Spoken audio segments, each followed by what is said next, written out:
Hi, my name is Barbara Wilson, and I'm so delighted to be with you today.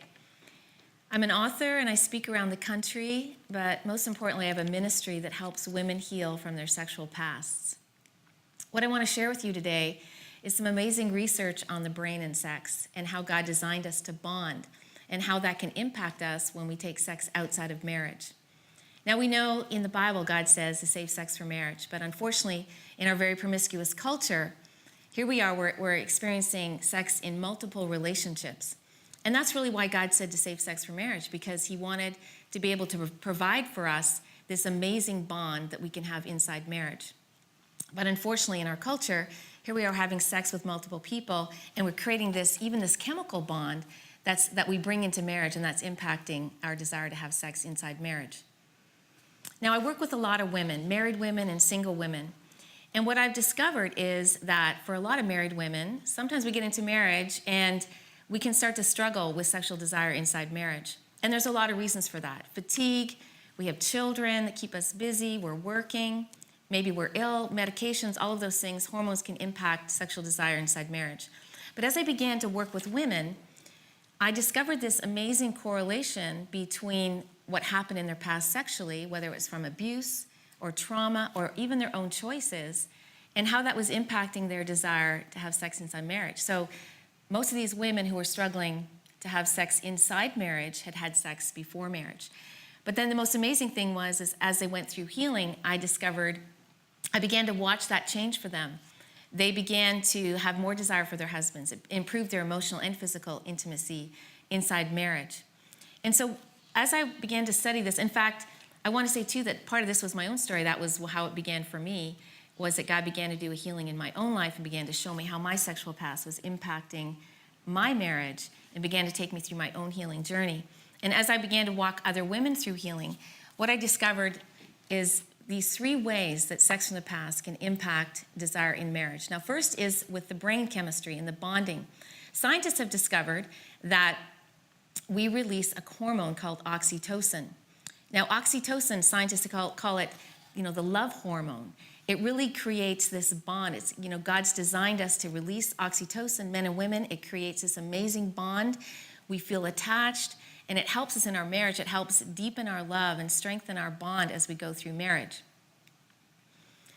But what scientists have discovered is that when we're having sex in multiple relationships, every time we have sex in a relationship, we're bonding, but then when we break up and move on to a new relationship, we actually release less oxytocin in each relationship.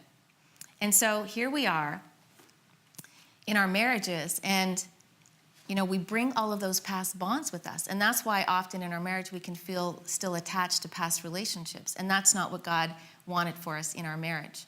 But the awesome thing is that with healing, God can even restore our ability to release oxytocin in our marriage and to bond in that marriage, or to, if you're not married, to be able to bond in a future marriage. Another way that sex from the past can impact desire in marriage is through emotional intimacy. Now, as women, part of our desire for sex really comes from being emotionally connected.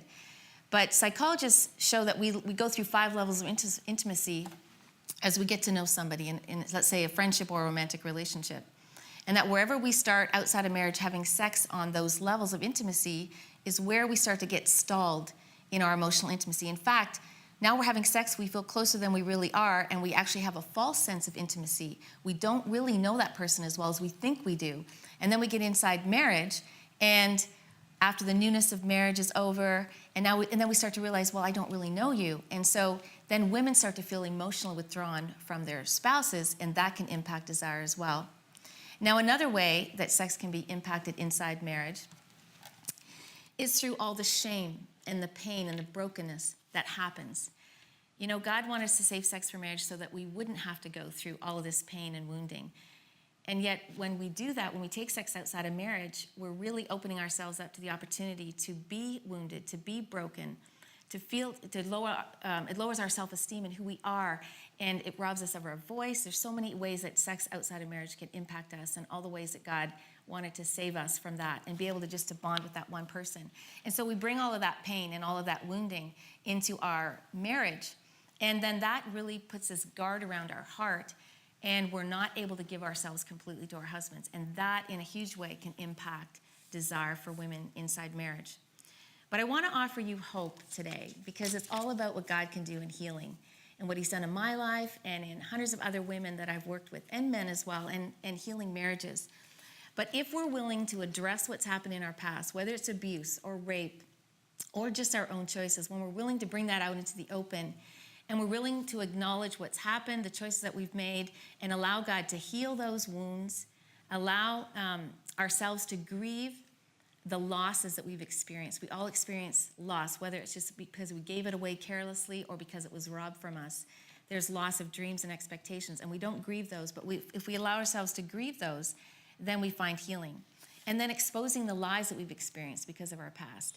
And those lies, we can live out of those lies, and those can keep us from having the freedom that we want inside our marriage and the intimacy that we want inside our marriage. And then the last thing is breaking those bonds. Now, one of the things that we have women do is write out their sexual history lists. And we tell them, get with God and pray. Ask him to show you everyone that you've created a bond with. And so we actually have them write that out. And even though that's very scary, God is able to show them with each of their sexual partners how that wounded them, the lies they ingrained. And then we have a prayer that they can pray through to ask God to break those bonds. And the most awesome thing is that God can heal. God can heal our brains, God can heal our emotions, he can heal our spirits, and he can help us rebond in our marriages, or if we're single, in a future marriage. And so I just want to say to you, if you see yourself in anything that I've been sharing with you today, whether you're married or single or have been married, I just want you to know that God can heal, that God can restore. And I want to say it's worth the effort. It's worth going through the healing. I talk to a lot of women. They say, I'm just gonna take this to the grave. I'm not gonna share it with anyone. They're ashamed. They're afraid. They're afraid to expose it. They're afraid what's gonna happen. But I'm gonna tell you that every single woman that is willing to take that risk and go through that healing, they come out on the other side, unleashed from their past, able to become all that God created them to be, and able to have the kind of intimacy that God desired inside their marriage. And so I encourage that for you. And if you're single, I encourage you to do that, because then once you're in a marriage, you're going to be able to bond in the way that God designed and wants you to bond in your marriage. Thank you.